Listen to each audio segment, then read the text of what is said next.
When you think of sun and sand, holidays in the Caribbean are usually what spring to mind. But have you ever thought about solar panels instead? The main ingredient that makes them work is silicon or sand, which comes from rocks found in a quarry like this. It's out of the quarry and into the fire. The first stage is to get the silicon out of the rocks, and that's done in this enormous furnace. Temperatures reach well over 2000 degrees Celsius. This is unbelievably hot and also quite dangerous. To keep their eyebrows safe, the men work the ore using long poles. Silicon is used to make everything from window glass to the processors in your home computer, and without it, a solar panel just wouldn't work. Huge barrels are used to carry it around the factory. Nothing else could withstand the immense heat involved. In this form, it is liquid molten silicon, but to make solar panels, certain chemicals need to be added to it. First, the ore needs to be crystallized, which occurs here in this cooling machine. The silicon is so hot it could melt right through it, but the boffins have come up with a solution. Cold water is pumped round it as it works, which acts like watery air conditioning. The super-hot crystallized silicon emerges from the machine. But how will this help to harness energy from the sun? Solar panels are made using thin slices of silicon which have two unique layers in them.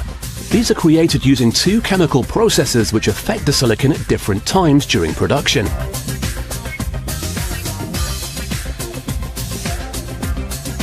Time for stage 1. This is where the first chemical is added. It will help make the silicon more conductive.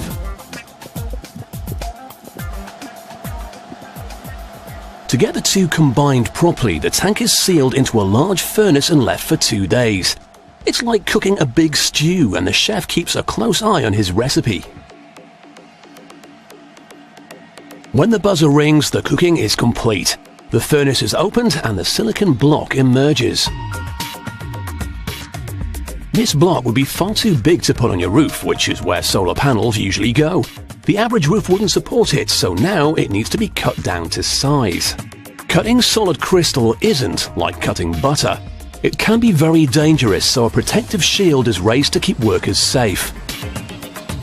Diamond-tipped blades then slice through it, cutting individual panel-sized columns ready for the next stage. The columns are now the right size, but they are still far too thick to convert the sun's energy into electricity. So they need to be cut down even further by this machine. It has hundreds of spinning wires which slice their way slowly through each column. What they leave behind is wafer-thin sheets of silicon crystal, perfect for solar panels.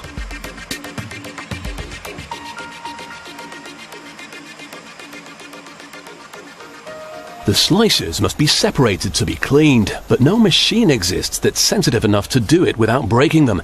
It must be done by hand because the panels are barely fingernail width and incredibly fragile.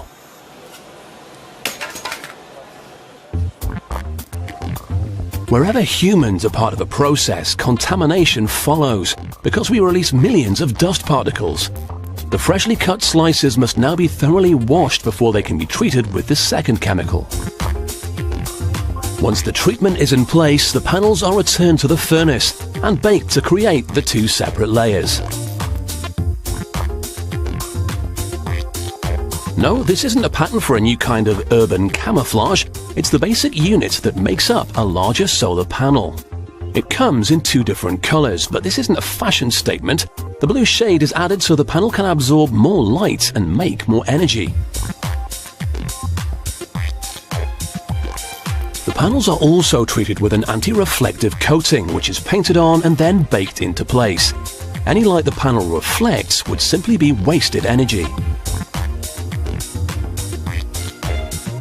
Now, the panels are clean, properly treated, and wearing this season's colors. They're ready to make electricity.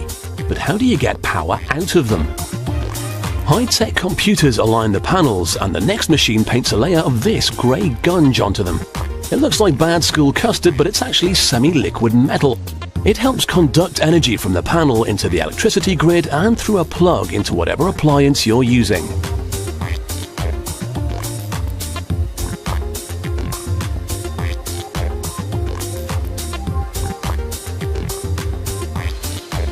We can now assemble a full-sized solar panel.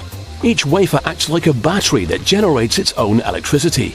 But to get power out, the panels are assembled in rows connected by metallic pathways.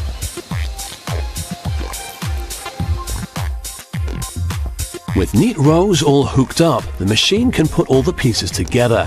It's like making a gigantic chip butty, only the chips are made of silicon.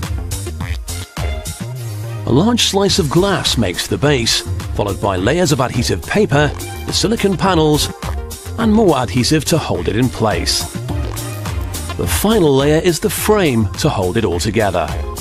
Even though English weather isn't always sunny, solar panels can work in our cloudy conditions.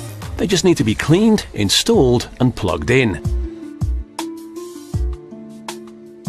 So as Britain's summers get sunnier, solar panels will work to help us cut down our harmful carbon emissions.